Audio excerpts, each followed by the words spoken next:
Saludos a todos, queridos amigos. Que tengan un lindo día hoy. Un lindo día para todos. La prosperidad social proviene del desarrollo económico o el desarrollo social proviene de la prosperidad económica. Ningún país va a ser desarrollado ampliamente en todos sus aspectos sin una iniciativa privada que genere, que produzca, que imagine y que invente, que haga que se muevan los resortes sensibles y sensitivos de la economía en una nación.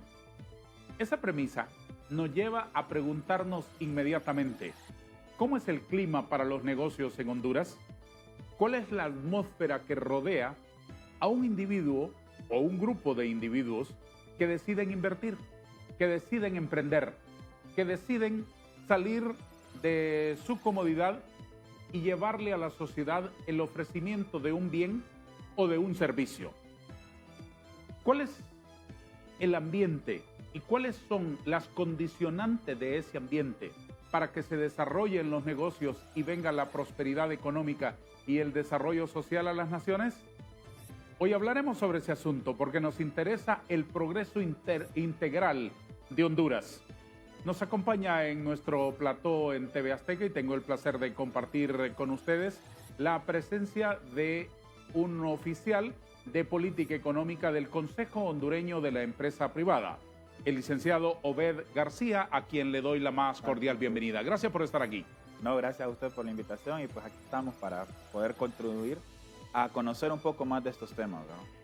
Las reflexiones que usted nos comparta, señor García, las vamos a intercalar o las vamos a combinar, ¿sí? Suena mejor, las vamos a combinar con las experiencias de algunos empresarios que vamos a recoger hoy, de gente que todos los días, no desde la teoría, sino que desde la práctica, está invirtiendo, está trabajando, está creando, está produciendo en Honduras. Entonces vamos a preguntarles a ellos cómo está el clima, más o menos que nos den un pronóstico del clima, Sí, de los negocios. ¿Cuál es la primera reflexión que puede hacer el COEP sobre el clima de negocios en el país? Bueno, yo creo que lo primero es que es importante que esto se conjugue con la valoración de los empresarios, porque nosotros vemos un panorama macroeconómico en el donde la primera reflexión va orientada a que cuál es nuestra posición en el mundo. Hay diferentes indicadores, diferentes índices que nos comparan entre 140 y 180 países y en los cuales nosotros siempre estamos en los últimos. Por ejemplo, el índice de competitividad, nosotros estamos en el puesto 101. En el índice de... Perdone, ¿qué mide competitividad? Mide la capacidad del país para atraer inversiones extranjeras y que esas inversiones tengan las condiciones mínimas para tener alguna rentabilidad. Es decir, es ese país llamando la atención de los inversionistas al lado de otro que también la está llamando, al lado de otro que también la está llamando y al lado de otro que también la está llamando. Justamente porque aquí tenemos calidad en la energía, tenemos buena infraestructura, tenemos servicios públicos estables que nos hacen más atractivos, digamos. Entonces, cuando se comparan a todas esas naciones, desde un extremo hasta otro del mundo, Exacto. se mide y se establece que Honduras está entre los menos competitivos. Exactamente, porque no tenemos infraestructura vial, porque el servicio de energía es inestable, porque la calidad de las instituciones públicas es bastante débil. Entonces, un inversionista, digamos que nos ve como los menos guapos del salón y son el último con el que quisieran bailar. En el salón donde hay 5 personas llamadas Honduras, Costa Rica, Nicaragua, El Salvador. Hay otros más atractivos. Hay otros más atractivos. Hay como escenarios Costa Rica. más fértiles. Exactamente. Para poder depositar ahí la semilla. Justamente, eso los hace más atractivos y ya de plano nos establece cuál es nuestra posición en el mundo. Es decir, en el salón de baile ya sabemos que no nos va a tocar bailar 170 todavía. ¿Y qué me dijo? 140 países. 140 países. Sí. ¿Y Honduras en ese grupito cuánto? ¿Qué en el 101. En la posición 101. Exactamente. En Centroamérica solamente nos supera Nicaragua. Y claro, nos aventaja Costa Rica, ahora El Salvador y Guatemala. Entonces, hablando solo de la región centroamericana, si hay 4 o 5 opciones, la primera es Guatemala, Costa Rica, El Salvador. Exactamente. En cuarto lugar, Honduras. En cuarto lugar, Honduras y en quinto, Nicaragua. Exactamente. ¿Así ha sido por muchos años? Así ha venido siendo casi desde el 2008 para acá.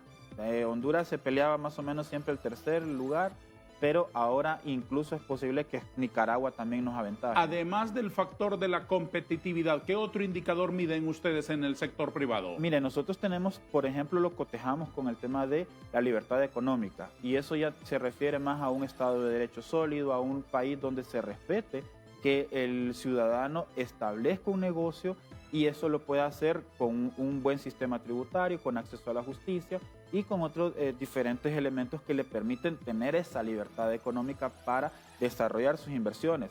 Aquí, por ejemplo, nosotros en el último indicador que evaluamos nos ubicamos en la posición 92 de 176 países. Digamos que aquí estamos un poquito mejor que con competitividad, pero siempre estamos en la cola. En libertades económicas. En libertades económicas. Es decir, Honduras es un país con una libertad económica bastante restringida. Y eso ya lo hemos mencionado porque no hay seguridad ciudadana, no hay seguridad jurídica. Eso se ha visto muy fuertemente estos años.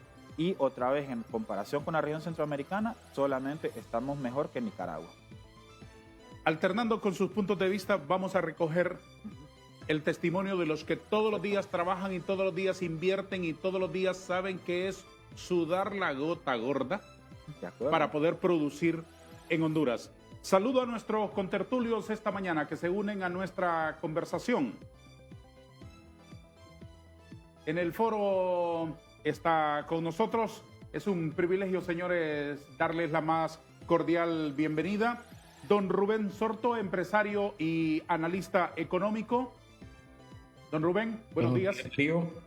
Buenos días, gusto en saludarlo y gusto en saludar a los demás panelistas. Igualmente, bienvenido. Don René Bendaña, distinguido empresario de San Pedro Sula. Saludos, señor Bendaña. Don Darío, mucho gusto, gracias por invitarnos y feliz Día del Padre a todos. Muchas gracias, espero que lo haya pasado bien. Gracias. Don Menotti Maradiaga, integrante de la Junta Directiva de la Cámara de Comercio e Industria de Cortés. Gracias, señor Maradiaga. Buen día, don Darío, buen día a todos los panelistas y un placer poder compartir con ustedes y seguir tocando el tema económico, que es lo que más nos interesa a los empresarios del país. Ahora mismo con usted, señor Maradiaga, ¿cómo es el clima de negocios en Honduras? Una primera reflexión, por favor. Es complicado, ya que tenemos, está prevaleciendo la inseguridad jurídica, tenemos muchas invasiones, tenemos mucho ambiente de pesimismo e incertidumbre en el país. A raíz de todo lo que se viene dando y jugando en el Congreso Nacional, eso manda un mal mensaje, lo que ha provocado más inmigrantes, lo que ha provocado más informalidad en el país, y esto pues está quitando las esperanzas a muchos hondureños que realmente quieren tener un arraigo aquí en el país y sobre todo poder tener sus familias aquí. Me ha dicho el representante del COEP con quien estoy conversando aquí en directo en la sala de nuestro estudio, que para el inversionista extranjero es muy poco atractivo Honduras. Y para los nacionales, para ustedes los emprendedores, para ustedes los empresarios, ¿cómo es el clima? De incertidumbre, realmente está provocando el querer, hablando de temas de la ley de justicia tributaria, vuelvo y repito, las invasiones, todo lo que conlleva la escasez de divisas en la banca, la falta de mano de obra técnica, lo complicado que está volviendo pues ser competitivo como país y como sector MIPYME.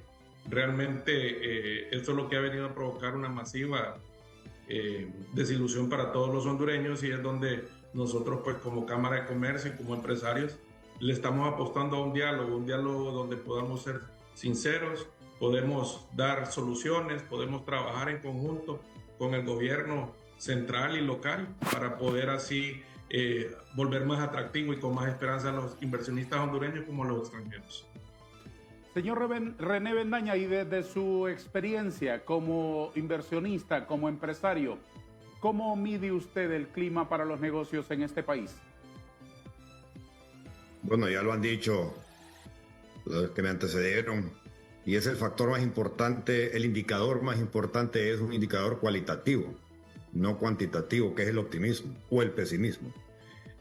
Para poner como un ejemplo práctico lo que estaba diciendo Obed García, les hago una pregunta. ¿Ustedes por voluntad propia van a ir a poner un negocio en una colonia de la ciudad donde está cooptada por la delincuencia, el crimen organizado, las maras, la extorsión, donde no hay gente, donde no hay energía eléctrica, donde no hay infraestructura para poder vender? No, ¿verdad? Usted por voluntad propia va a ir a poner un negocio en una colonia donde le genera más tranquilidad, más optimismo, más seguridad, más flujo de gente, que haya una energía eléctrica. Así es la inversión extranjera. Por voluntad propia uno va a poner su inversión, va a arriesgar su capital, su patrimonio en un lugar donde le genere más optimismo de que su inversión más utilidades las va a recuperar. Y eso es lo que no está exportando Honduras, ese optimismo, y tampoco lo está generando localmente, ¿verdad? Y eso es lo que está haciendo El Salvador en este caso. Señor Bendaña, si esas condiciones son diversas, ¿cuáles le corresponde al gobierno controlar para que ese clima no se nuble, no se complique para el inversionista?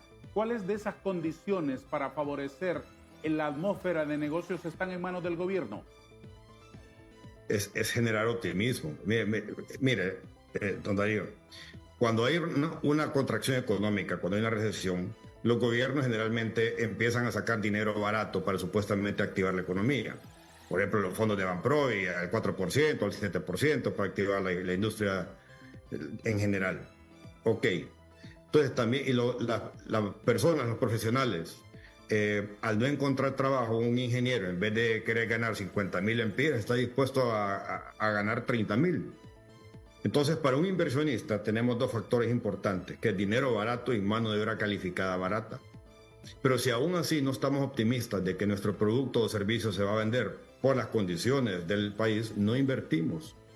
Entonces, para que esto empiece a dar vuelta, el gobierno, que es responsabilidad, debería empezar a generar un ambiente de optimismo.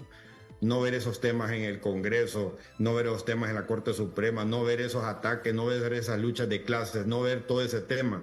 Al empezar a quitar la presión social en cuanto a esas diferencias, entonces la gente va a sentir más tranquila. Pero es como que están atizando más el fuego en vez de extinguirlo. Don Rubén Sorto, esta mañana quiero que su intervención primaria en nuestro foro sea para hacernos un análisis en el siguiente sentido. Cuando se habla de atmósfera para los negocios, ¿cuál es la primera idea que se le ocurre a usted? Tomando algunas de las ideas de mis antecesores y en resumen de su pregunta, lo primero que se le viene a la mente a un inversionista, sea nacional o sea extranjero, es estabilidad sociopolítica. Ese es el resumen de las palabras de don René Bendaña. La estabilidad sociopolítica, no estoy hablando solamente de un solo sector, no es provista solamente por el Estado, es provista por todos los diferentes actores de una sociedad.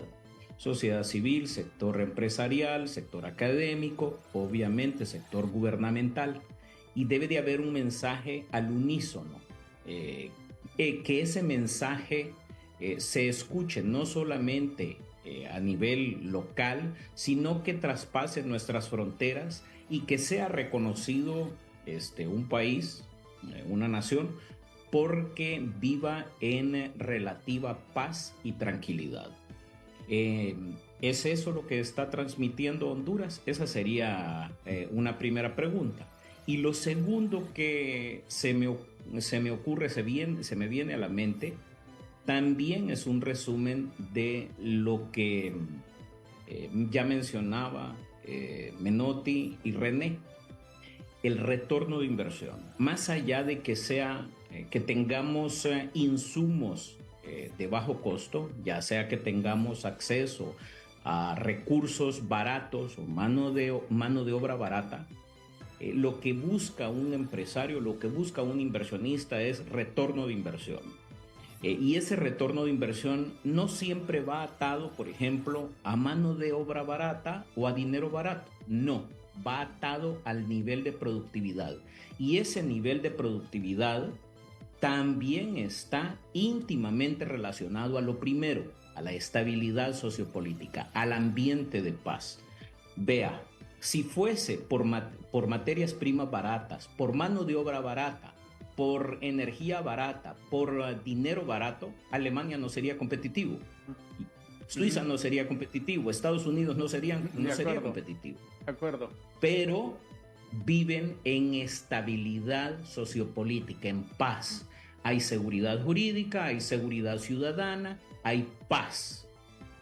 La paz no tiene precio, es el mejor mensaje que una nación puede enviarle a la comunidad internacional y obviamente a la comunidad local para poder invertir en una nación. Entonces son los dos elementos cruciales, la estabilidad sociopolítica y el retorno de inversión, lo que atrae y lo que genera prosperidad y bienestar a una nación. Señor García, ¿qué otros factores diría usted que ayudan a condicionar el clima de negocios en una nación? Bueno, como ya lo decían, la estabilidad política es uno de los indicadores, sin lugar a dudas, importante, pero otro elemento más sustantivo es la educación de la población. Y aquí nosotros tenemos, digamos, un espacio no aprovechado, porque Honduras es una población que tiene cierto grado de escolaridad, pero tiene otros elementos que nos hacen competitivos. Y por ejemplo, en América Latina somos el segundo país con mejor dominio del inglés.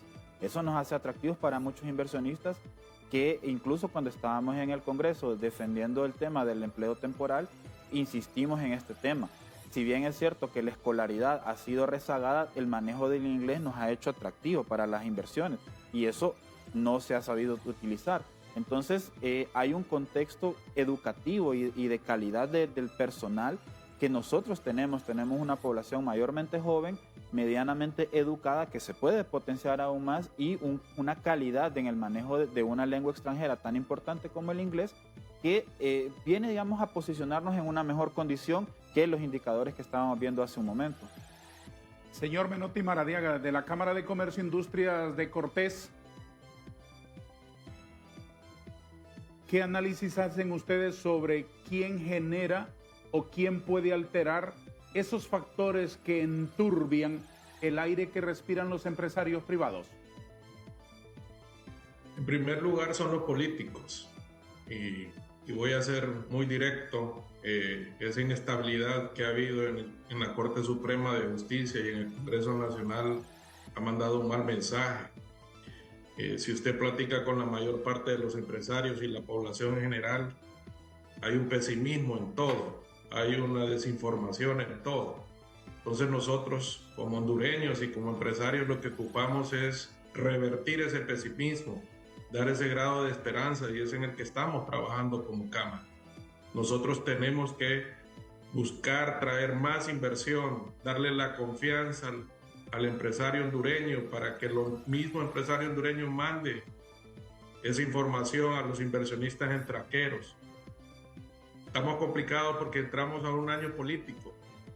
Ya podemos ver a los diferentes candidatos en sus campañas políticas, lo cual nos preocupa porque vemos que va a ser otro año de tema político en donde no se están dándole solución a los problemas reales que tiene Honduras. Hablamos del empleo temporal, necesitábamos esa ley para poder generar por hora empleo a más de 20,000 jóvenes que necesitan trabajar para poder estudiar y para poder ayudar en sus hogares. Esos son los problemas reales que tenemos que estar resolviendo con el Congreso Nacional y con los diferentes diputados del interior del país para promocionar el turismo, trabajar más en la infraestructura para poder tener más acceso a las diferentes ciudades, trabajar en el tema energético, que tenemos tanto problema y vienen racionamientos por el tema climático. Creo que es el momento de que nos sentemos empresarios y gobiernos, tanto central como de cada una de sus comunidades, para poder dejar de dar de ese pesimismo y tener esa esperanza que tanto necesitamos para poder traer inversión, don Darío. Hablamos del clima de negocios hoy en nuestro foro Hablemos con Hechos de TV Azteca Honduras, que vamos a detener 2 minutos para la publicidad, porque aquí es prohibido olvidar que somos empresa privada.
Don Obed García, oficial de Políticas Económicas del Consejo Hondureño de la Empresa Privada.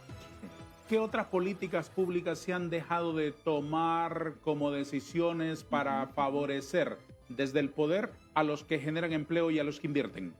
Bueno, lo que ya se mencionó, la ley de empleo temporal, es un factor importantísimo porque le brinda una puerta, una ventana de oportunidad a jóvenes y a personas que no tienen experiencia en el mercado laboral y ahora están introduciéndose en esta nueva tendencia que es un empleo temporal e incluso a distancia. Y el otro es que tiene que ver con la cercanía que nosotros tenemos con Estados Unidos, que se conoce como nearshoring, que básicamente es la atracción de las inversiones que industriales tienen en Vietnam.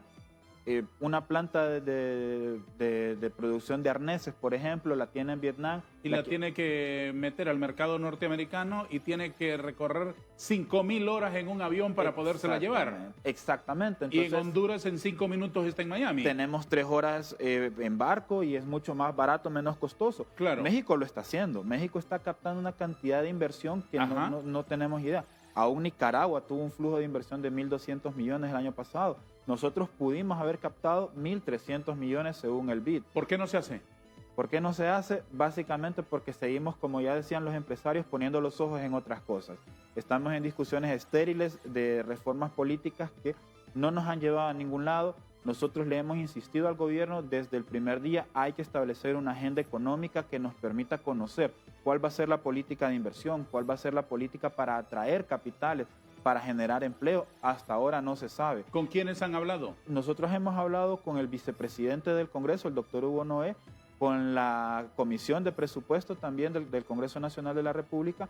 Y hablamos en su momento con el ministro de Economía, el señor Pedro Barquero, y con diferentes ministros que eventualmente pues fueron rotando, ahora están otros, pero seguimos tocando las puertas para que este tema sea escuchado. ¿Hay un gabinete económico bien definidito, que alguien lo conozca, que alguien sepa quiénes lo integran? No, definitivamente nosotros, si bien es cierto, en teoría existe y se sabe que se compone por el Banco Central, la Cámara, la Secretaría de Finanzas, la Secretaría de Desarrollo Económico, Planificación, ¿sí? Gobernación.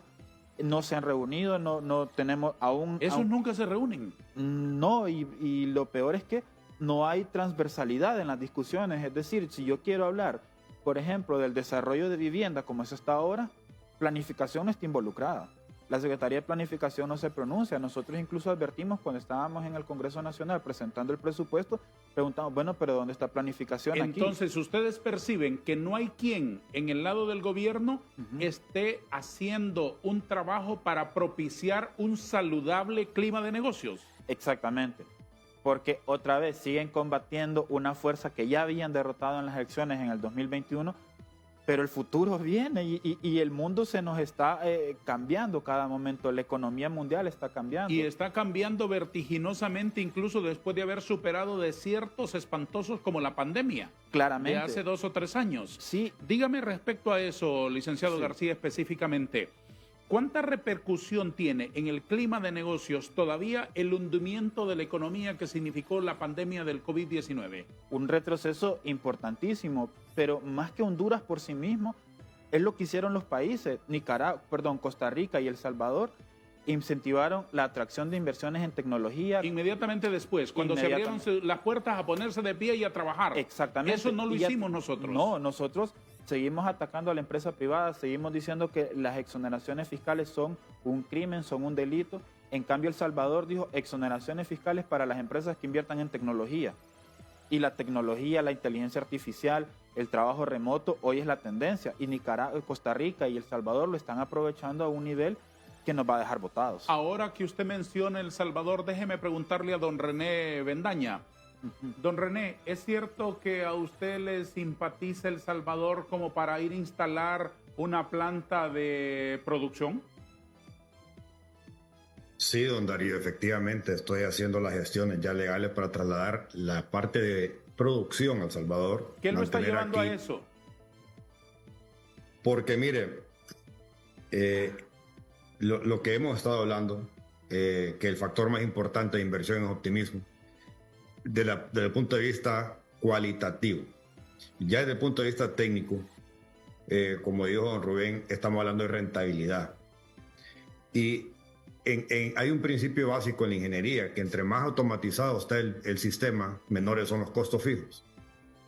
Y para automatizar se necesita de mano de obra calificada para poder implementar esos procesos de automatización. Eso es lo que está costando encontrar aquí en Honduras. Hay una cantidad de oferta de mano de obra no calificada, por eso vemos largas filas en las maquilas a nivel de operarios y no vemos largas filas a nivel de industria. Estoy seguro que Menotti está teniendo ese problema con soldadores, estoy seguro que igual Rubén, nosotros estamos teniendo serios problemas con mano de obra calificada y eso es lo que no está generando el sistema educativo técnico de Honduras. Y eso es lo que sí la está apostando El Salvador, por ejemplo. Entonces, no puedo yo ampliar una línea de producción aquí en mi planta porque no hay energía eléctrica disponible en la zona. Tuve 4 días mi fábrica parada porque el proveedor de material de empaque no podía importar por falta de dólares. Entonces, son un montón de factores, don Darío, que hace que uno busque rentabilidad y estabilidad en los costos. Y eso es lo que hace. O sea, haciendo los números, sale más barato porque lastimosamente vivimos un mercado de precios, no de calidad. Entonces tenemos ese techo. La gente no puede pagar más por productos por la falta de disponibilidad de efectivo en las bolsas. Entonces, ¿qué nos queda? Es ahorrar en el costo de producción, ser más eficientes y eficaces a la hora de producir. Y eso es lo que no está generando el país de Honduras. Producir en Honduras es excesivamente caro. Y eso es lo que sí está generando El Salvador, por ejemplo. ¿Qué le ofrece El Salvador que no le ofrece Honduras a un inversionista como usted en este momento? Bueno, primero, más que todo, lo que hemos estado veniendo a hablar es el optimismo. Optimismo. Aquí donde estoy situado también mi planta, que es en Chamelecón, recibimos nosotros cualquier cantidad de solicitudes de trabajo. Cuando nosotros buscamos gente, aplican 100 personas, pero cuando se dan cuenta dónde está ubicada la planta, tal vez viene 1 o 2. El tema de inseguridad aquí en Honduras nos está afectando grandemente. El Salvador ya no hay que pagar extorsión. Ese costo, la eficiencia de un gobierno se ve en la prestación de sus servicios. No estoy hablando de ideología. Estoy hablando de realidad del sistema y las herramientas que un empresario necesita para desarrollarse de acuerdo a sus capacidades, pero que todos tengan las mismas condiciones para poder ser exitoso o no en su empresa. Pero el problema es que aquí las inconsistencias del sistema no permiten para nosotros tener una estabilidad de costos. Aparte de los beneficios fiscales, aparte del comercio, aparte de la estabilidad de la moneda. Hay un montón de factores alrededor de lo que está generando El Salvador que es extremadamente atractivo. Es como una aspiradora. El Salvador está siendo como una aspiradora de empresas extranjeras para que vayan a invertir ahí. ¿Conoce varios colegas suyos que están más o menos en la misma idea? Sí, definitivamente. Por lo menos 8 empresarios y grandes con los que me han manifestado su interés, unos de ir y otros ya que están en gestión. Pero esto ya, don Darío, tenemos 2 años de estar en esto, 2 años de estar ya exportando empresas.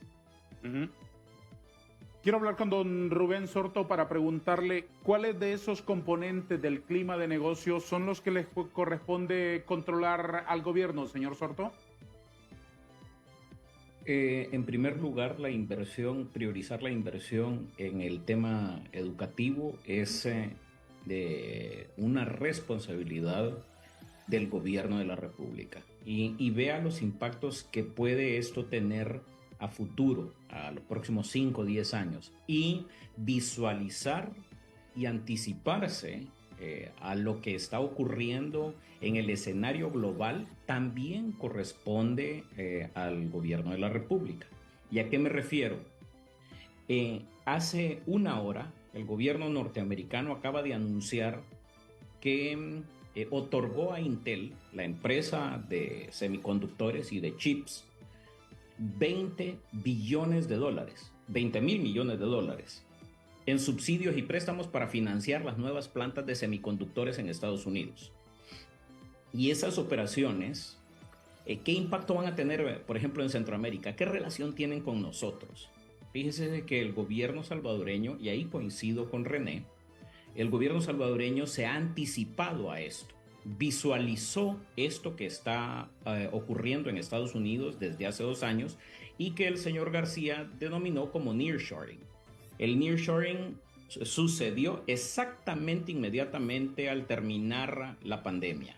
Empezó con textiles, siguió con componentes automotrices, siguió con aparatos electrodomésticos y ahora está dirigiéndose a una industria que está a nivel de trillones de dólares, la industria de semiconductores y chips para computadoras, que en Centroamérica tenemos a 2 países que participan en ese sector, Costa Rica y Panamá, y que para Honduras es una oportunidad totalmente perdida y desaprovechada, a pesar de que tenemos un hub de componentes automotrices muy robusto en la zona norte de Honduras, pero que debido a los problemas que ya bien señalaba René, no ha atraído inversión. Vea lo que hizo el presidente Bukele y es donde nuestro gobierno, el gobierno de la República, falla. El presidente Bukele anunció, acabo de promulgar la ley para el fomento de la innovación y manufactura de tecnologías. Si no sabemos qué es lo que realmente está ocurriendo en el escenario global, qué es lo que está ocurriendo en Estados Unidos con este tipo de anuncios, pues en realidad no sabemos por qué el presidente Bukele hace ese anuncio. Elimina todos los subsidios sobre la renta, la propiedad, las ganancias de capital y los aranceles de importación sobre las innovaciones tecnológicas, la programación de software y aplicaciones. Ahí coincido con el señor García respecto con respecto a las tendencias que están moviendo al mundo. La Secretaría de Planificación Estratégica debería de estar visualizando este tipo de oportunidades. Y fíjese de que eso no es lo que está haciendo, a eso no se dedica el secretario de Planificación Estratégica. El secretario de Planificación Estratégica más bien se enfoca en el tema ideológico, que no nos interesa en lo absoluto a los empresarios y a los inversionistas. Ninguna de las 2 cosas que le acabo de mencionar estoy seguro que lo sabe el secretario de Planificación. Señor Sorto, por su formación, yo sé que usted entiende muy bien un principio, el principio que enseñó el maestro, que no es por sus palabras, sino por sus hechos que los conoceréis. Yo tengo la impresión que a usted eso se lo metieron en el ADN desde que nació, esa enseñanza, ese precepto. A partir de ese precepto, señor Sorto, ¿qué ha visto usted que el gobierno haya hecho para favorecer el clima de negocios en Honduras? Más allá de que los empresarios digan, tenemos un gobierno anarquista, ñángara, comunista, socialista, que no sé qué, enemigo de la empresa privada. Más allá de que el gobierno por su parte diga, no somos enemigos, estamos haciendo esto y estamos haciendo esto y estamos haciendo esto. Apartemos la palabrería. Vámonos a hechos concretos, tangibles. Por sus hechos les conoceréis. ¿Qué hechos concretos ha visto usted en el gobierno en los últimos años? Tómese los años que quiera como referencia, señor Sorto, para favorecer el clima de estos hombres que invierten todos los días y que sudan por producir en Honduras. Bien dice don Darío que conoce de dónde vengo. Hay un precepto bíblico que es clarísimo. La casa dividida no prevalecerá. Y es bien sencillo, son pocas palabras, pero encierra muchísima sabiduría en ese mensaje que está en la Biblia y que hoy lo vemos en Honduras. No podemos estar permanentemente en crisis y en confrontación. Y ese es el ambiente de negocios que tenemos hoy, una confrontación entre la administración pública con el sector privado, con la academia, con la iglesia, con los medios de comunicación, con todos los que conformamos la sociedad hondureña. Es imposible que se genere bienestar y paz y que evitemos precisamente los efectos negativos de tener un país que vive en zozobra permanente, como es, por ejemplo, migración. No vamos a evitar que la gente migre si no creamos las condiciones adecuadas y sienta nuestra población que aquí pueden prosperar.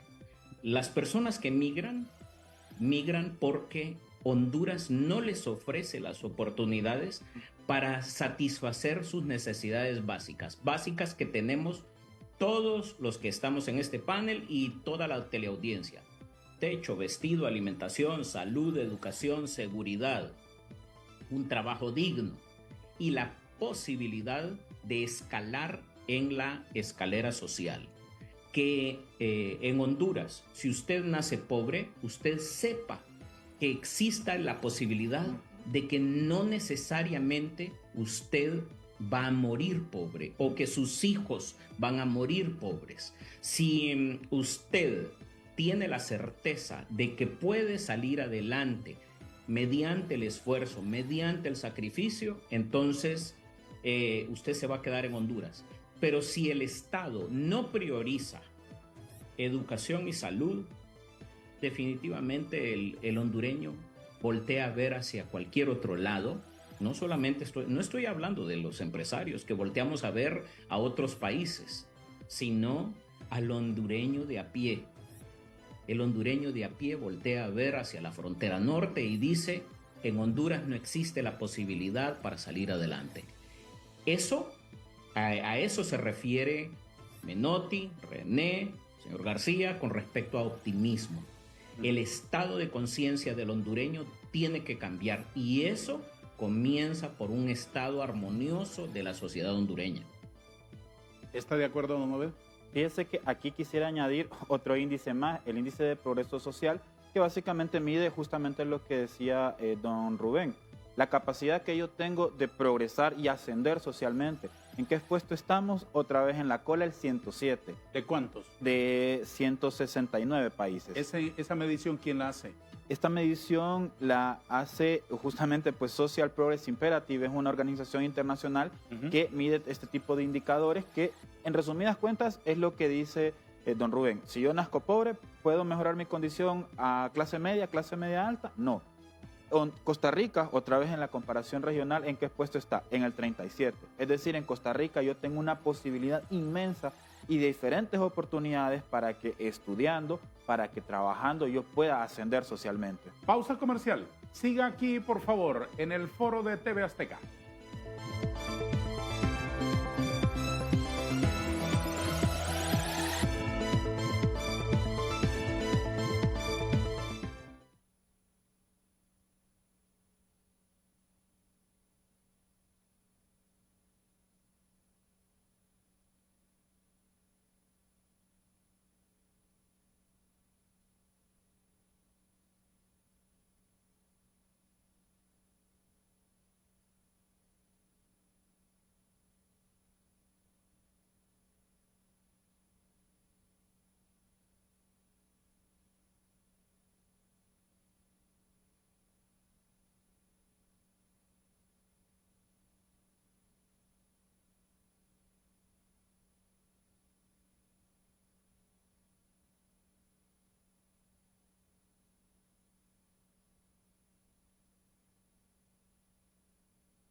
Señor Menotti Maradiaga, dígales a los políticos aquí en su cara, ¿cuáles señales no son buenas? Sinceramente, el seguir confrontados con el empresario en Honduras. No podemos seguir mandando esos mensajes de confrontación con la empresa privada, cuando la empresa privada es la que genera el Producto Interno Bruto, es el que genera los impuestos, el pago de impuestos para que ellos puedan tener esa gran burocracia, es el que genera esperanza en la población. Que le aumentaron el sueldo, por cierto, a todos. ¿Perdón? Que le aumentaron el sueldo, por cierto, a todos los burócratas ahora con efecto retroactivo desde enero.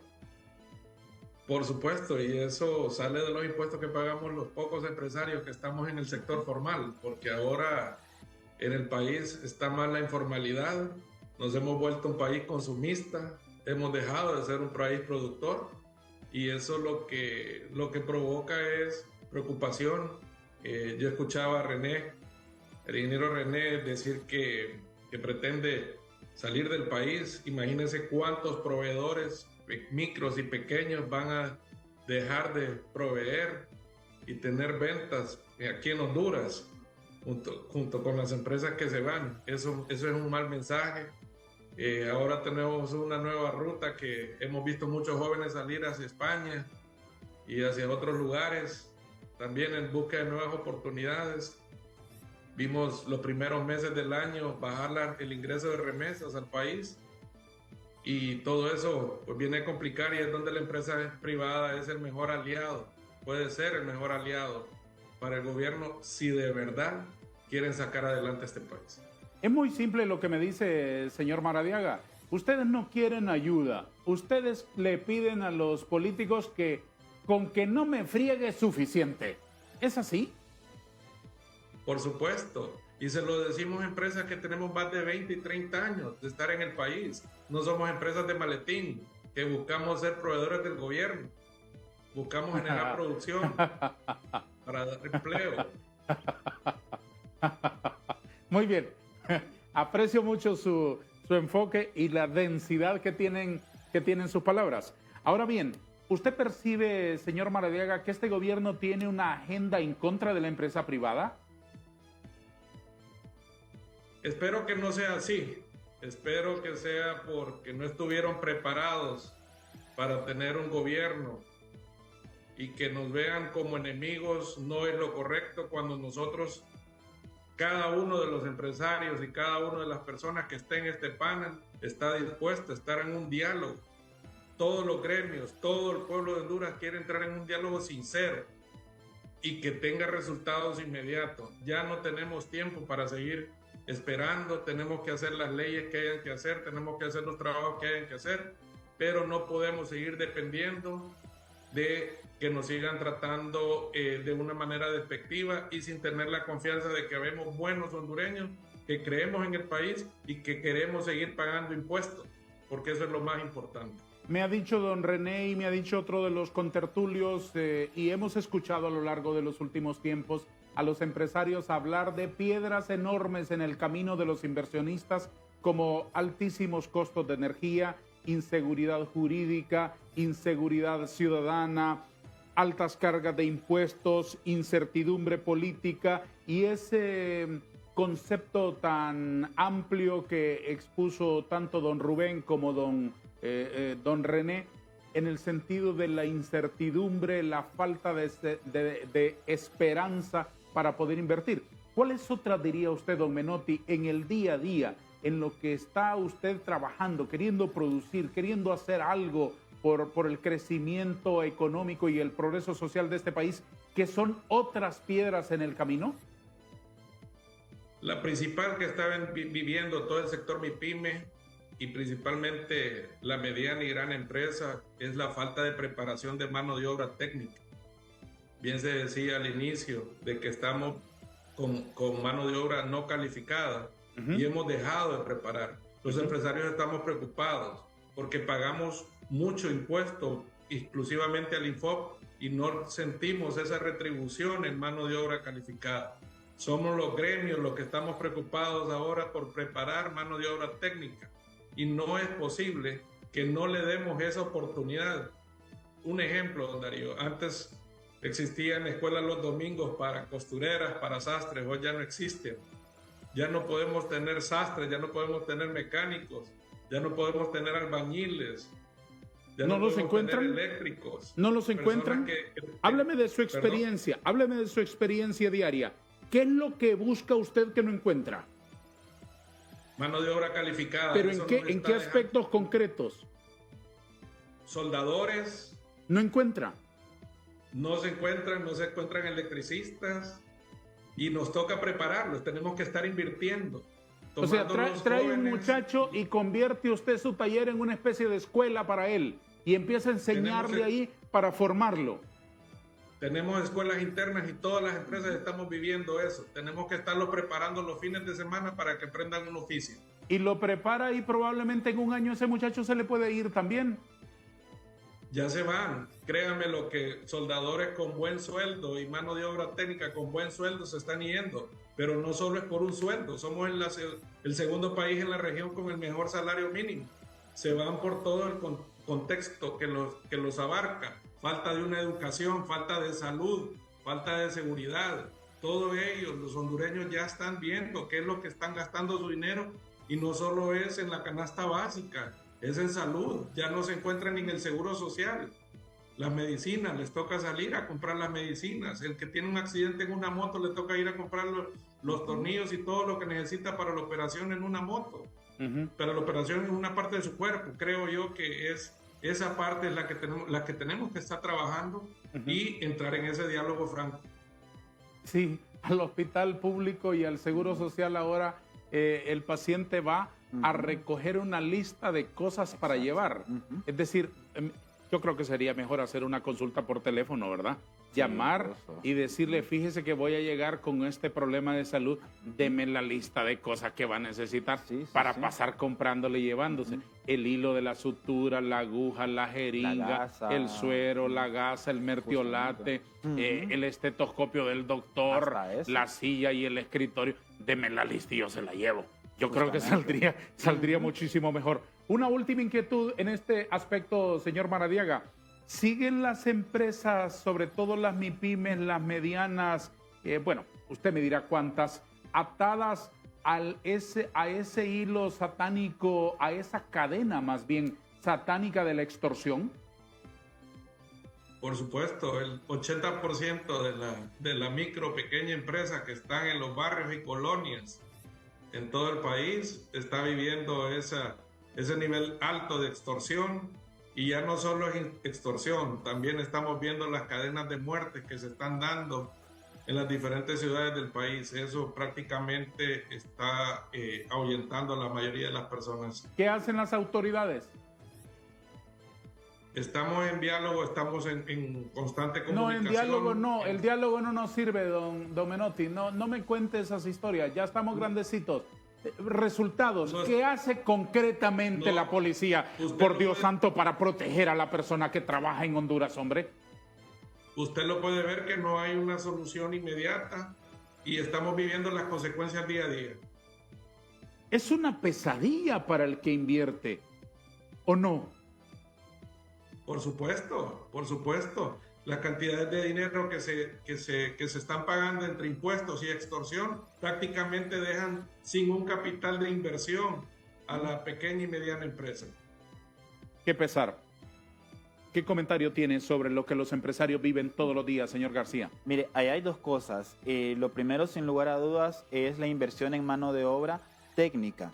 Nos hemos encontrado ahora que las empresas lo están haciendo. O sea, la empresa está absorbiendo ese costo. ¿Y el Infop que ustedes mantienen, qué hace? Pagar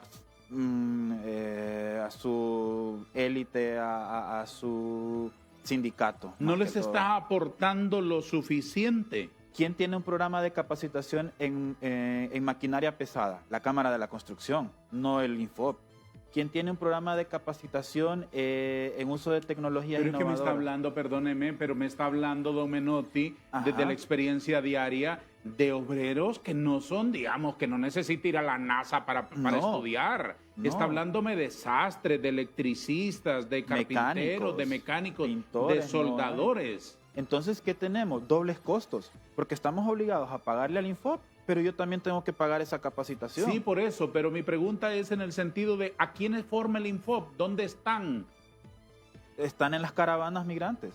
Son personas que no encontraron que esa formación los hacía competitivos y como ya lo decía tanto don René como don Menotti, hay más allá del salario. En Honduras no hay calidad de vida. Porque otro costo que tampoco se mencionó, y que nosotros lo escuchamos en entrevistas con empresarios en el norte. Yo mejor le pago la salud privada a mis empleados, porque si yo los mando al seguro por un accidente que se van a perder 3 semanas por una gripe. Exactamente. Y se va a desalentar tanto que eventualmente todos recurren a la migración y por eso no encuentra cortadores de café, no encuentra soldadores, no encuentra operarios de máquinas livianas incluso. Y el otro tema que quisiera mencionar también es qué está haciendo la autoridad respecto de la inseguridad ciudadana. Y este es un comentario que dijo un funcionario público que no recuerdo su posición el otro día en un foro de ASJ sobre seguridad.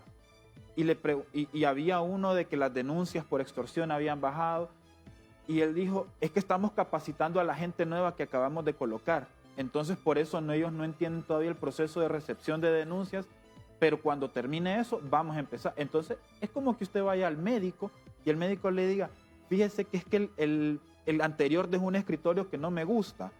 Aguántese la enfermedad, aguántese ese dolor que tiene. Yo termino de arreglar mi oficina y lo atiendo. Claro, y usted con la herida abierta, con la llaga. No, a mí no me ponga de ejemplo por eso. Usted con la herida no me diga eso.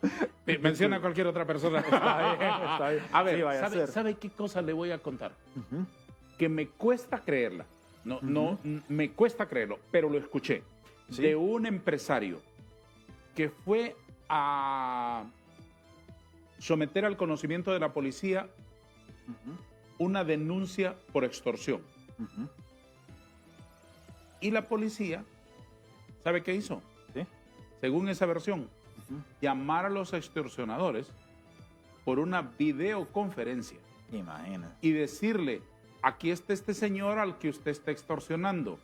¿Por qué no llegamos a un arreglo amigable para que en vez de que le esté pidiendo 100 lempiras, porque no se lo da en pagos, porque no se le da en cuotas, o porque no le da un descuento del 25% para que este hombre pueda sobrellevar esa cruz. De tercera edad. ¿Se imagina usted eso? ¿En qué nivel de aceptar esas De condiciones? Convivencia, Exacto. de convivencia, de familiaridad con eso. Quiero plantearle, don Obed García, oficial de Política Económica del COEP, otro asunto. Sí. Otra de esas piedras en el camino, en el clima de negocios en Honduras que hemos tratado aquí de ir revisando paso a paso, es el acceso a los dólares, el complicado acceso a los dólares. ¿Cuál es la versión que tiene el COEP? Mire, nosotros, y esto va muy relacionado con lo que decía don René, en Honduras es costosísimo producir por energía y por todo lo demás, pero ahora también está aumentando el costo de producción por el acceso a los dólares. Y no estoy hablando de grandes empresas. El otro día se acercó a mí un empresario cafetalero de La Paz y él me decía, mire, yo tengo 2,000 empleados, pareciera que es mucho, pero en realidad acá son cortadores. Todos están en peligro de perder su trabajo porque yo no puedo acceder a los dólares para pagar los exportadores, para pagar los derechos aduaneros, para pagar importaciones que yo tengo que comprar por temas agrícolas como el fertilizante. Yo voy a cerrar. Y esas 2,000 personas que llegaban a las fincas a cortar café, que llegaban a jalar los sacos, ya no van a tener trabajo. Otro tema, ¿para qué usar los dólares estas personas? Mayormente para pagar proveedores extranjeros. ¿Y qué proveedores son? Medicamentos. Es el tema de costos y fletes para traer mercancías esenciales para nosotros, como incluso granos básicos. Provisión de materiales, de materia prima. Justamente, todo eso, los empresarios están enfrentando costos altísimos y como le digo, nosotros hicimos una encuesta hace poco y al menos el 40% de las empresas, que fueron 300, casi 400 empresas las que entrevistamos, dicen que la situación actual ha hecho que sus costos de producción aumenten mínimo un 5%, máximo hasta un 25%. Entonces, ¿el gobierno no solucionó el problema que pensaba solucionar con esas decisiones en relación con la divisa? No, ellos dicen socializar el acceso a la divisa. En realidad lo que están socializando es el problema. Están haciendo de que por el problema que generaron unos cuantos mala asignación de divisas que hubo en el 2022, todos los empresarios, toda la economía, porque usted y yo vamos a comprar dólares ahora y no nos van a vender, aunque sean $5, no nos los van a vender, porque dicen que no tienen. Entonces, socializaron la enfermedad, no socializaron la solución. Don René Bendaña, en su experiencia de todos los días, ¿cómo se las arregla una empresa para comprar dolaritos? ¿Cómo le va a usted en ese aspecto específicamente? Mal, don Darío. Como le digo, tuve mi fábrica parada 4 días porque uno de los proveedores de material de empaque no podía importar por falta de acceso a dólares. Muy bien, ¿cómo no funciona la mecánica? Usted va a su banco y solicita al banco y ¿qué le responde? Que tengo que participar de la subasta. Yo lo más que puedo conseguir son $1,000 diarios. Imagine un contenedor de material de empaque de materia prima que le puede costar 50, 70, 80 mil dólares. O sea, los proveedores internacionales no le dan crédito, se para la producción, se atrasa. Entonces, esto es economía de escala y si uno no puede comprar material de empaque, entre más volumen, más barato es por unidad. Si no puede comprar volumen, tiene que comprar pocas cantidades que puedan vender localmente y eso hace más caro todo. Entonces, es complicadísimo. ¿A qué recurren entonces? ¿Recurren al mercado no oficial, al mercado negro? Yo en lo particular no, porque yo compro a proveedores localmente en lempiras, no en dólares, pero mis proveedores o algunos proveedores importan. El problema lo tienen quienes importan materia prima. Obviamente, ¿cómo puede afectar esto a una persona en el mercado que vende, no sé, baldes plásticos, cubetas? Ellos obviamente no compran en dólares, compran en lempiras. A un importador que sí importa en dólares. Entonces ese importador de cubetas no puede importarlo. Entonces no puede venderle a la gente que vende en el mercado. Claro. O sea que esta es una y hablando de la semana pasada vi la presidenta del Banco Central en un foro de televisión diciendo que con aquel orgullo que cumplieron el 52% de las subastas en un día de la necesidad de dólares. Es posible que se sientan orgullosos de eso, pues, ¿verdad? cuando debería de, de cubrir el 100% de las necesidades para la industria. Eso es bien complicado, don Darío. Lo comprendo. Don René, ¿está tomándose algún juguito usted? ¿Desayuna con un juguito natural a esta hora? Ya me tomé un jugo de naranja. Ahorita estoy con un café que me ofreció la vez pasada en su foro. Muy bien, pues de ese mismo está tomando don Obed. Voy a aprovechar la pausa para servirle. ¿Qué tal el cafecito? Bastante rico, la verdad. Igual que los jugos, salud, por cierto. Está de película el cafecito, muy bueno, ¿no? Muy bueno. Para que Voy a haya servirle. 2 tazas. ¿Cuántas tazas lleva? 2 ya. No tengo ningún problema en servirle la tercera, Gracias. la cuarta y la quinta y la sexta. Vamos a Gracias, una muy pausa amable. mientras sirvo un cafecito aquí caliente.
Don Obed García, ¿de qué dimensiones es ese problema del acceso a las divisas para los empresarios?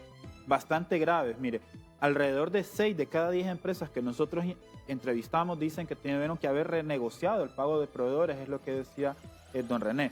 No están pudiendo acceder a esos dólares y tienen que ir casi que a rogar con sus proveedores internacionales para que ellos puedan acceder. 2 de cada 10 empresas más o menos logran acceder, 2 de cada 10. Es decir, vamos 10 personas que están aquí al banco a solicitar los dólares y solamente 2 los consiguen. Eso es un problema bastante grave.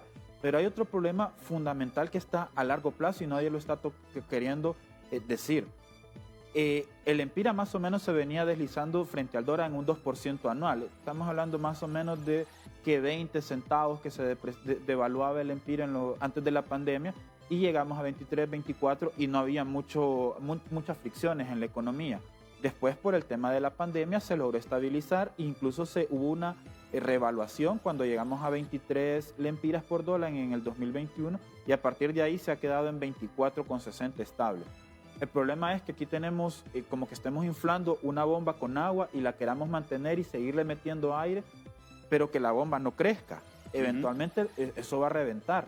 Y ya lo decía, y claro que ya hay, aquí nomás en el Parque Central de Honduras uno puede encontrar cambistas que le dicen 25 el dólar, 25 el dólar. En el sur se está dando también.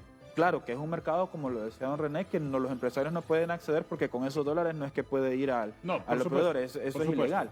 Pero en la economía informal sí se está dando y la informalidad aquí es un problema bastante presente.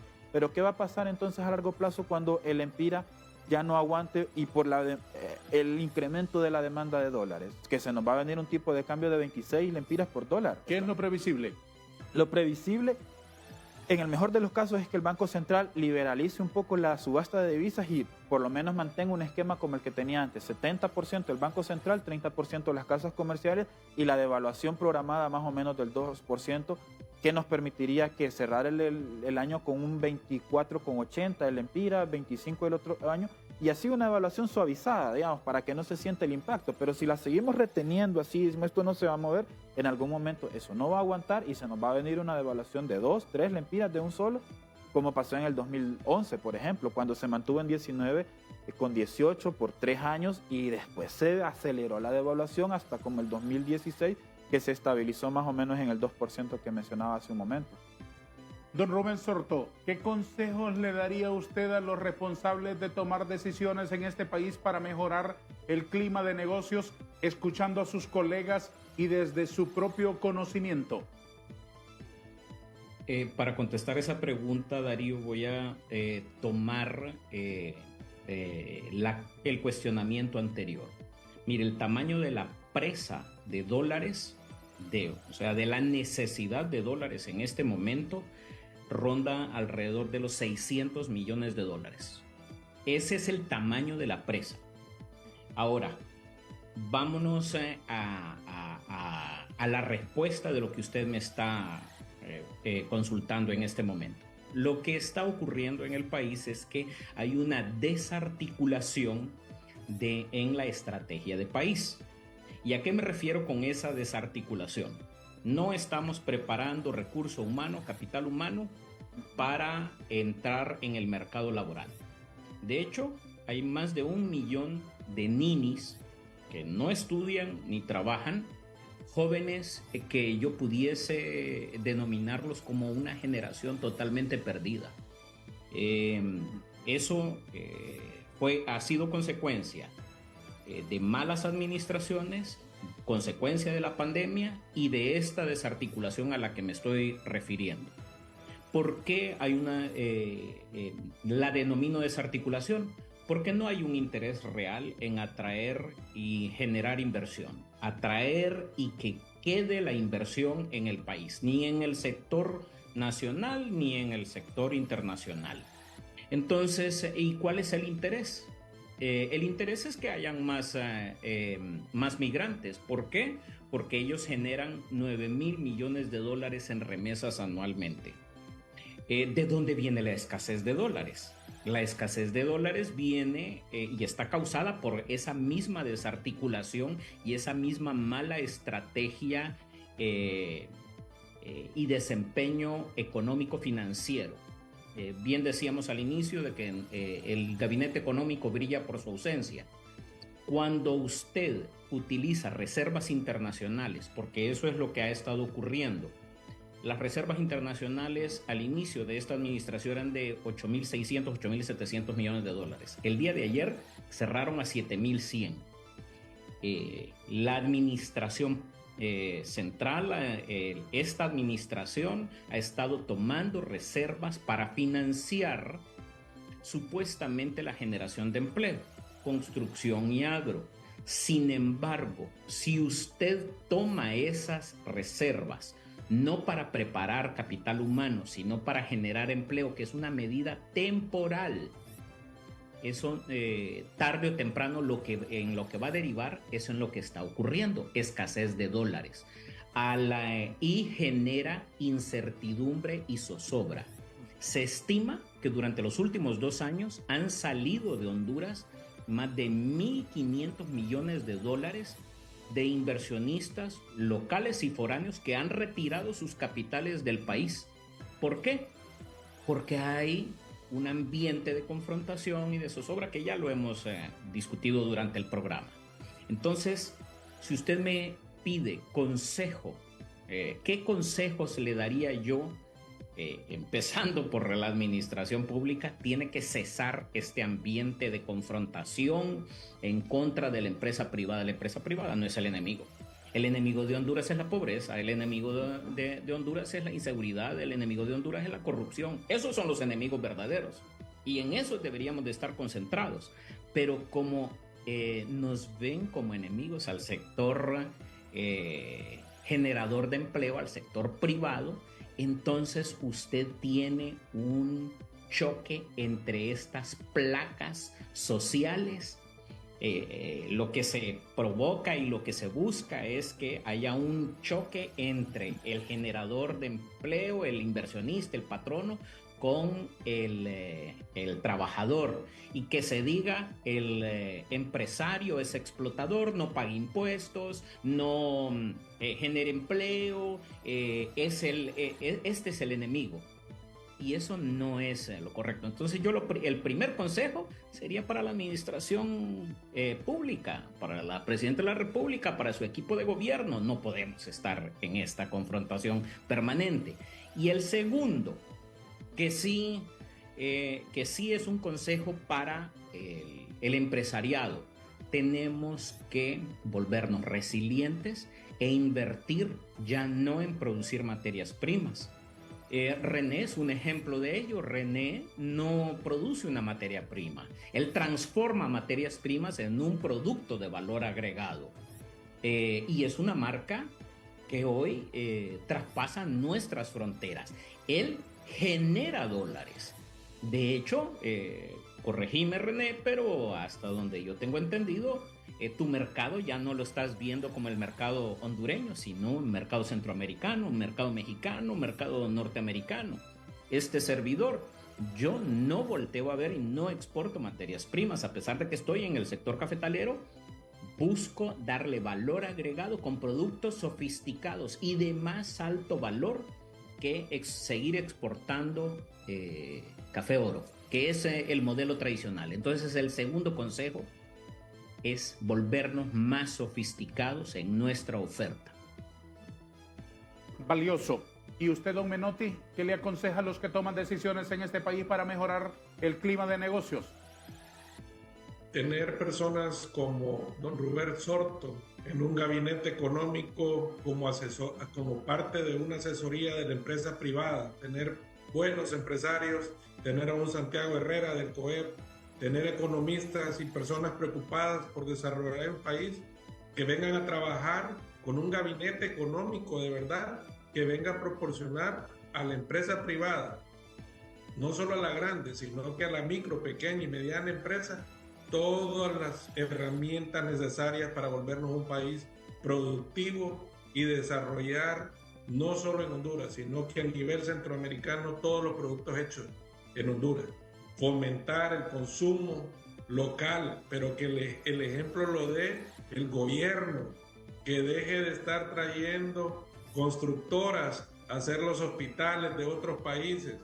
Consumamos lo que nuestros empresarios, constructores de más de 20 y 30 años de experiencia y de tener empresas acá, vengan a construir los hospitales. Eso va a dejar impuestos, eso va a dejar mano de obra. No se va a escapar la divisa por estar pagando empresas extranjeras. Eso es lo que necesitamos. Que el mismo gobierno consuma lo local, que dé el ejemplo. Y sobre todo, formar un equipo económico que venga a trabajar por el bien de Honduras y que trabaje al lado de la empresa privada. Les aseguro, queridos contertulios, que es la última vez que interrumpo la plática. Unos anuncios nada más y retomaremos la conversación para las conclusiones de nuestros ilustres invitados, a los cuales nadie les puede venir a contar historias, que viven la realidad todos los días. Estos señores con los que hoy estoy conversando, estos sí trabajan por Honduras, de verdad. Ya nos van a dar sus conclusiones al retorno.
Don René Bendaña, usted que trabaja tanto, usted que produce, usted que quiere un país mejor para todos, en realidad, porque eso es lo que hace una persona que arriesga tanto.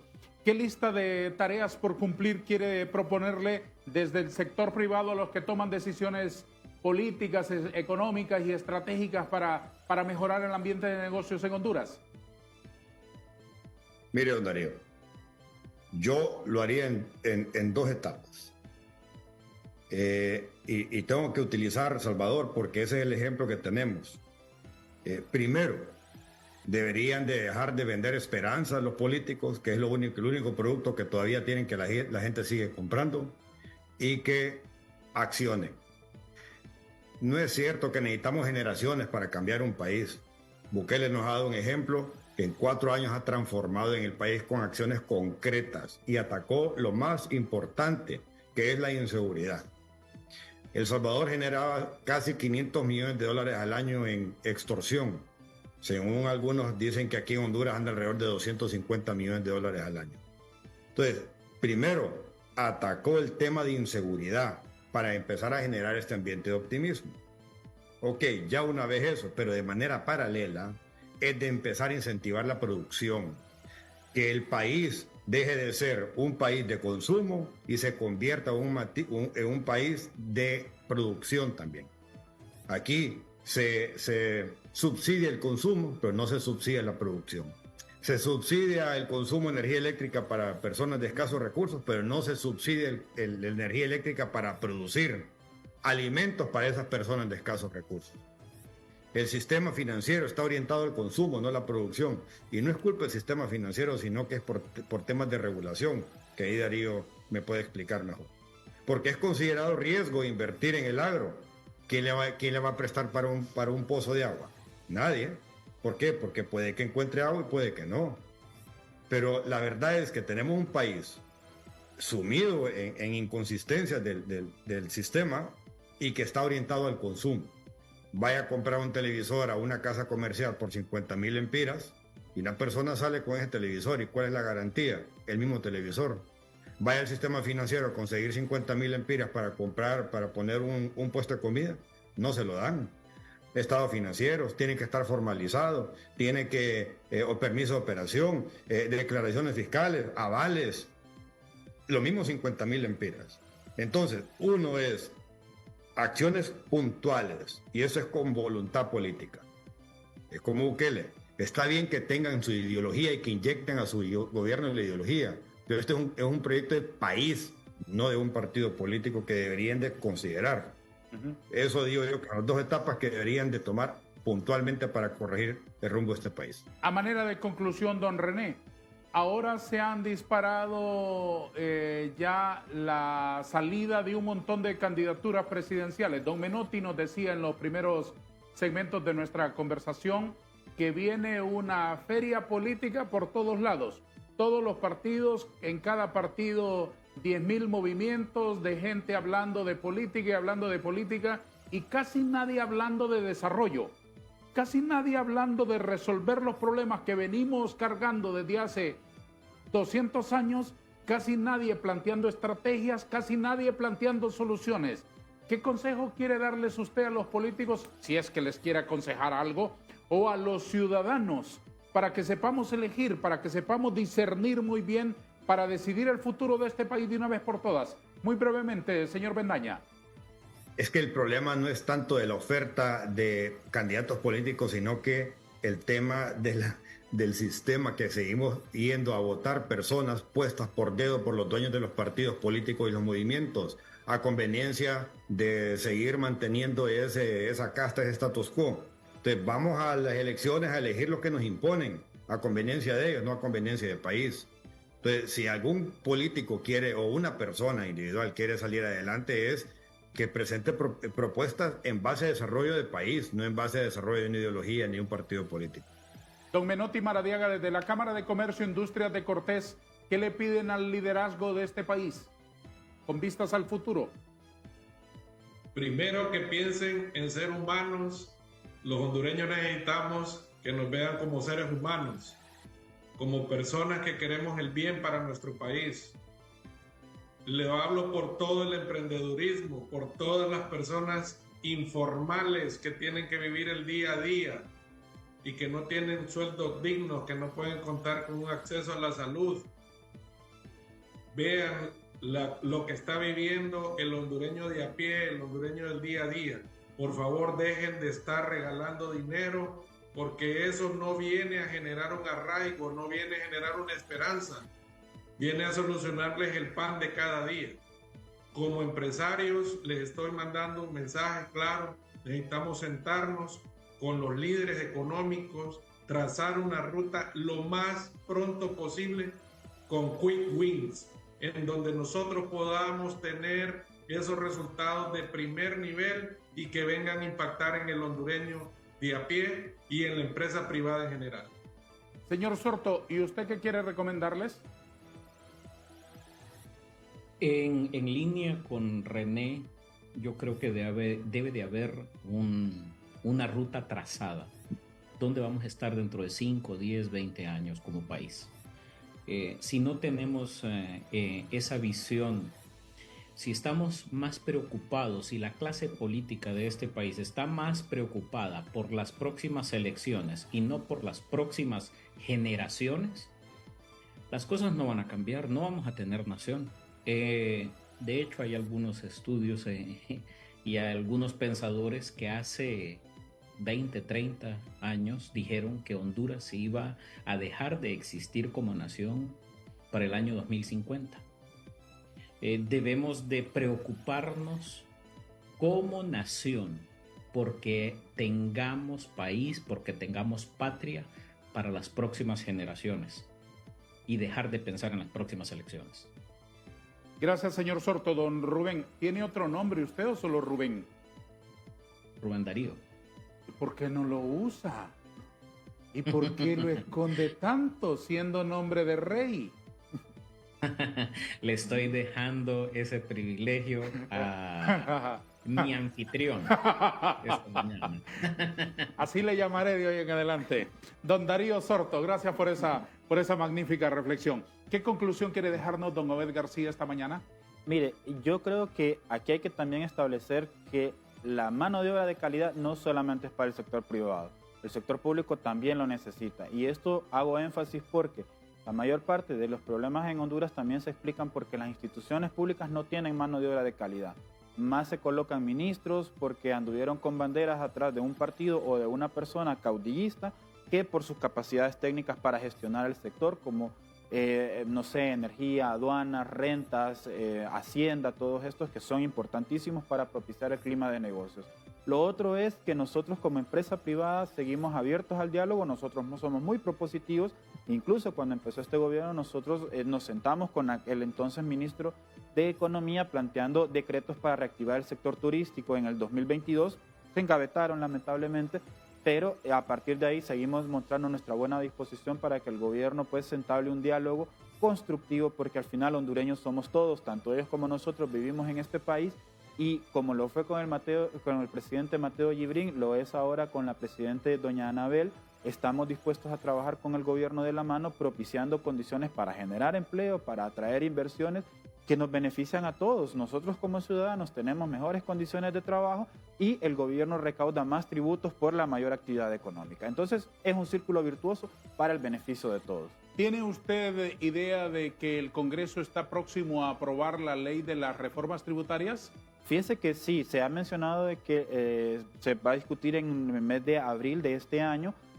Nosotros, otra vez, no estamos opuestos, no nos oponemos a ninguna reforma tributaria que vaya orientada a ordenar las finanzas públicas, que vaya orientada a mejorar el clima de negocios, pero esta propuesta se ha planteado más como un ataque a la empresa privada, como una propuesta de criminalización de la inversión extranjera, y esto no es saludable para el Estado y para nuestras futuras generaciones. Es decir, lo que hoy hacemos le va a pasar la factura negativa aún a nuestros hijos.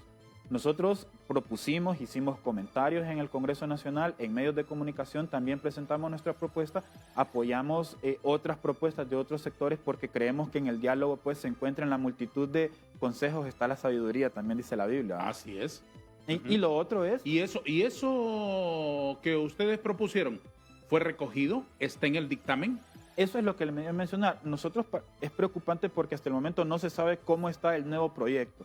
El señor Hugo Noé ha mencionado de que se tomaron en consideración. Sí, pero siempre dicen eso. Es decir, yo no dudo de la honorabilidad del diputado Noé, pero normalmente en el Congreso siempre están diciendo, y el dictamen ha sido enriquecido por las opiniones de la sociedad civil, de las ONG, del Santo Papa, de la FIFA y de todos los que opinaron. Exacto. Y a la hora de la hora, cuando lo llevan al hemiciclo, Es lo mismo. es el mismo proyecto original el que se discute. Y los diputados discuten y hablan y cada uno en una perorata de 40 minutos en el artículo 1 y después en el artículo 2 ya están viendo jugando teléfono. PlayStation, coleccionando amigos en el Facebook o cualquier otra bobería y no están concentrados en lo que están aprobando. Esa es la realidad del Congreso. Totalmente de acuerdo, porque eso nos pasó con el presupuesto. Advertimos esto y lo otro, otra vez nos desgalillamos, como mencionaba, 2 horas hablando, 3 horas, el presupuesto se fue igual. Y muy poco fue, No cambió nada. fue incorporado, no cambió nada. No cambió nada. Eso Y- mismo puede ocurrir con las reformas tributarias. Exactamente, y el llamado de atención aquí es, bueno, quieren cobrar más impuestos, ¿para qué? Para seguirse pagando salarios altos y condiciones de vida que antes no tenían porque no eran funcionarios públicos y ahora sí porque estaban otra vez en un partido político. Ujú. ¿Para eso quieren más dinero o para invertirlo en la producción? 1.200, 1.300 lempiras le aumentaron a todos a tabla rasa, ¿no? 1.300 lempiras. Ahí hay cero mérito. Ahí la meritocracia no hay. Igualmente le aumentan de salario a un funcionario público en cualquier nivel, digamos, es decir, cualquier servidor. Sí.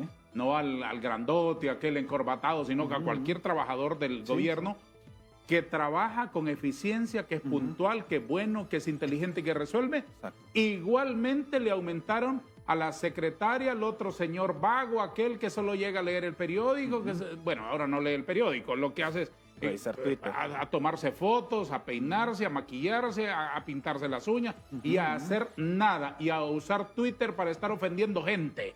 Sí. Igualmente le aumentaron a todos. Exacto. Cero mérito. Cero mérito. Eso no ocurre en la empresa privada. Eso no ocurre en la empresa privada. Señores empresarios, gracias por haber conectado con nosotros esta mañana. Don Menotti Maradiaga, representante de la Cámara de Comercio e Industria de Cortés, muchas gracias por sus apreciaciones. Don René Bendaña, distinguido empresario, productor, muchísimas gracias.